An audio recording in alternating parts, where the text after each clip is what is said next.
Hello everyone, welcome to Winnie classes.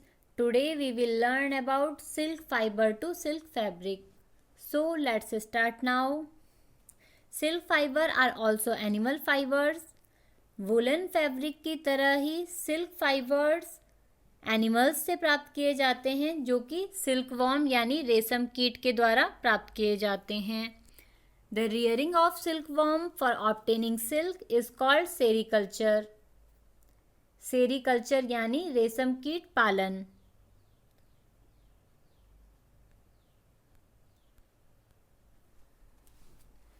Silkworm के द्वारा silk fibre प्राप्त किया जाता है सेरीकल्चर में. Now life history of silk स्मोथ.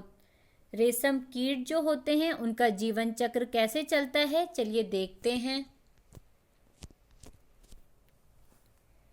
Female silk moth यानी जो मादा रेशम कीट होती है वो अंडे देती है, एग्स ले करती है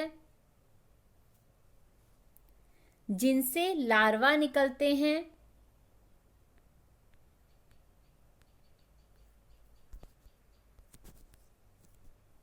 इस तरह से female silkworm moth with eggs. Female silkworm eggs देती है, उसके बाद उससे लार्वा निकलते हैं. उन लार्वा को एक बैम्बो ट्रे में रखा जाता है जिसमें फ्रेश चॉप्ड मलबेरी लीव्स रखी जाती हैं. मलबेरी ट्री यानी सहतूत का पेड़ जो कि इस तरह का होता है और इसकी पत्तियां इस शेप की होती हैं, इस तरह की. तो इसकी पत्तियां और टहनियां निकालकर बैम्बो ट्रे में रख दी जाती हैं जिसमें कि लार्वा प्रेजेंट होते हैं इस तरह से, ताकि लार्वा ईट कर सकें इन पत्तियों को, लीव्स को. और ये लार्वा 25 से 30 डेज तक इन्हें ईट करते हैं. लार्वा को कैटरपिलर भी कहते हैं. तो इस तरह से जब एग से लार्वा निकल जाते हैं तो वो कैटरपिलर कहलाते हैं.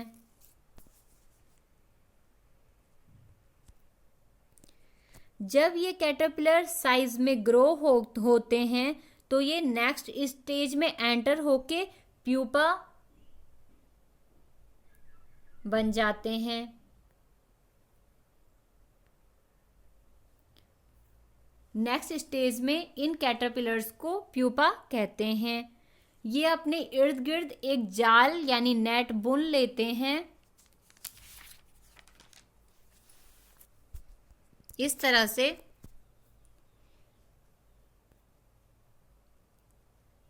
ये एक नेट बुन लेते हैं. इन्हें अपनी पोजीशन पर बने रहने में जो नेट इन्हें अपनी पोजीशन पर बने रहने में हेल्प करता है. फिर ये नंबर 8 की तरह कंटिन्यू ग्रो होते जाते हैं अपने हेड से साइड टू साइड तक इस नेट को ले जाते हैं. नंबर 8 की फॉर्म में ये जो नेट होता है जिसे ये सिक्रीट करते हैं जाल को, ये कंटिन्यू इसे नंबर 8 की फॉर्म में आगे बढ़ाते जाते हैं जिससे कि इसकी पोजीशन स्टेबल रहती है एक जगह पे. और इस हेड मूवमेंट के टाइम कैटरपिलर पतले तार के रूप में प्रोटीन से बना एक पदार्थ स्रावित करते हैं. अब ये अपने चारों ओर जो ये नेट का एक पदार्थ स्रावित करते हैं, निकालते हैं जालीदार, वो प्रोटीन से बना होता है.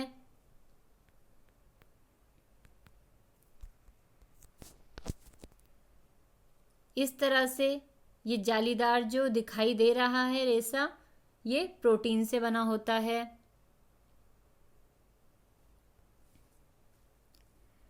ड्राई होकर सिल्क फाइबर बन जाते हैं. अब ये जो प्रोटीन के नेट हैं ये सुखाने के बाद प्रोटीन फाइबर यानी रेशम के रेशे बन जाते हैं.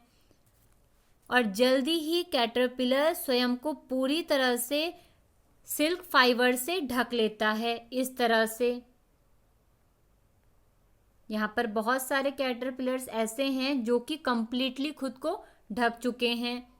ये कुछ अदर कैटरपिलर्स हैं जिनमें अभी नेट नहीं है, बट इनमें ये खुद को कंप्लीटली कवर कर चुके हैं और प्यूपा बन जाते हैं। तो इस तरह से इनके अंदर जो सिल्क वर्म होता है, सिल्क मोथ होता है, वो प्यूपा बन जाता है अब इसकी नेक्स्ट स्टेज में, जब ये खुद को कंप्लीटली इस नेट से कवर कर लेता है।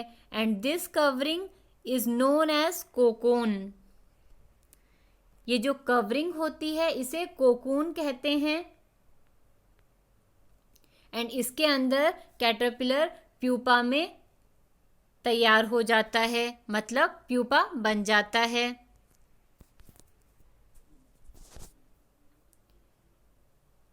This is the picture of cocoon. In cocoons को जब धूप में सुखाया जाता है या गर्म पानी में उबाला जाता है तो इनसे जो सिल्क फाइबर हैं वो अलग हो जाते हैं। प्यूपा जो कि सिल्क वर्म होता है वो उसका डेवलपमेंट कोकून के अंदर ही होता है। There is a variety of silk moth. जो सिल्क के रेशम के कीट होते हैं उनकी बहुत सारी अलग अलग वेराइटी होती है, जिनसे प्राप्त होने वाला जो सिल्क फाइबर है वो उसमें भी वेराइटी होती है, जैसे कि टसर सिल्क,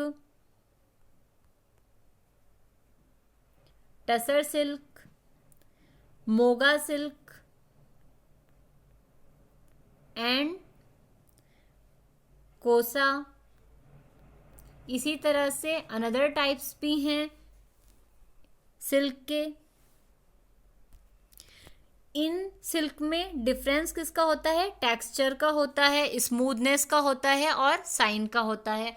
आपने डिफरेंट सिल्क के जो फैब्रिक देखे होंगे, जो वस्त्र देखे होंगे, उनमें देखा होगा आपने कि कुछ की सॉफ्टनेस ज़्यादा होती है, कुछ की कम होती है, कुछ की साइन ज़्यादा होती है, कम होती है। तो ये डिपेंड करती है कि ये किस सिल्क मोथ से प्राप्त की गई है। तो सिल्क मोथ की वैरायटी के अकॉर्डिंग ही सिल्क फाइबर में भी वैरायटी होती है। The most common silk moth is mulberry silk moth. जो सहतूत रेशम कीट होता है वो कॉमन सिल्क मोथ है, रेशम कीट है जिससे कि सिल्क फाइबर प्राप्त किए जाते हैं। ये जो सिल्क फाइबर हैं वो स्टील वायर जितना मजबूत होते हैं। अगर आप किसी सिल्क फाइबर को, सिल्क के रेशे को पकड़ेंगे और खींचेंगे तो आप देखेंगे कि ये बहुत मजबूत होता है, जैसे कि एक स्टील वायर होती है इतना मजबूत।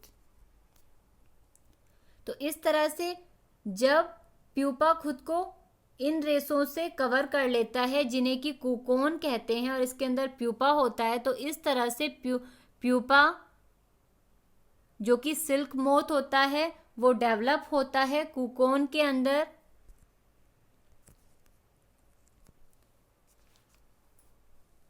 और इस तरह से सिल्क फाइबर के द्वारा